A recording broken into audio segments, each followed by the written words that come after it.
सोचिए, एक ऐसी आग जो लगातार जलती रही, जिसने सदियों के अनमोल ज्ञान को हमेशा के लिए राख कर दिया।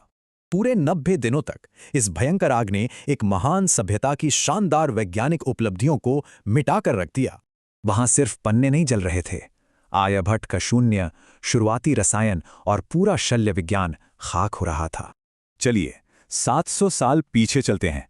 जब यूरोप अंधकार में था, तब भारत अपना स्वर्णिम काल जी रहा था। सम्राट कुमार गुप्त ने बड़े किले नहीं बनाए, उन्होंने ज्ञान और इंसानी बुद्धि को समर्पित एक पूरा शानदार शहर बसा दिया।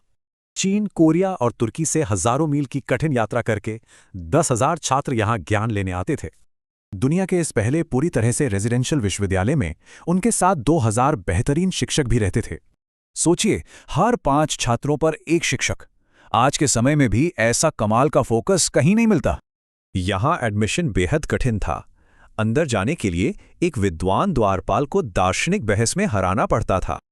स्टैंडर्ड इतने ऊंचे थे कि 10 में से 8 शानदार दिमागों को दरवाजे से ही खाली हाथ लौटना पड़ता था। जो पास होते वे एक ऐसे माहौल में आते जहां राजकुमार और किसान बिल्कुल एक समान बनकर साथ पढ़ते थे। इस जगह की जान था रत्नोनिधि, 9 मंजिला पुस्तकालय, जिसमें करीब 9 लाख अनमोल पांडुलिपियां सुरक्षित रखी थीं। फिर साल 1193 में कहानी बदली। सिपा सालार बख्तियार खिलजी एक बहुत ही गंभीर बीमारी का शिकार हो गया। अहंकार में उसने सामान्य इलाज ठुकरा दिया और बिना दवा खाए ठीक होने का जानलेवा अल्टीमेटम दे डाला। तब विद्वान आचार्य ने बड़ी चतुराई से किताब के पन्नों पर एक अदृश्य और बेस्वाद दवा का लेप लगा दिया। ठीक होने पर उसे एहसान महसूस नहीं हुआ, बल्कि इस असीम ज्ञान को देखकर गहरी असुरक्षा और जलन महसूस हुई। इस ज्ञान को मिटाने के लिए उसने एक ही दिन में हजारों निहत्थे और ध्यानमग्न विद्वानों का कत्लेआम कर दिया। इस नरसंहार के बाद मानव प्रगति के इन खंडहरों पर पूरे 600 सालों तक एक विनाशकारी सन्नाटा छा गया।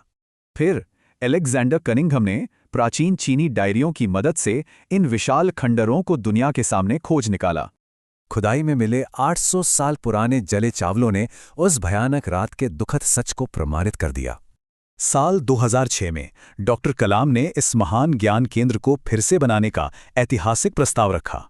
एशिया के कई देश एकजुट हुए और साझा विरासत का इस्तेमाल करके इस महान संस्थान को फिर से खड़ा किया। आज का ये आधुनिक कैंपस सबूत है कि महान विचार हमेशा तानाशाही साम्राज्यों से अधिक समय तक जीवित रहते हैं। तानाशाह इमारतें जला सकते हैं, लेकिन महान विचार हमेशा फीनिक्स की तरह अपनी राख से दोबारा खड़े हो जाते हैं। ये प्राचीन खंडहर एक अंतिम सवाल पूछते हैं, क्या आधुनिक असहिष्णुता के खिलाफ इस महान विरासत की रक्षा की जाएगी?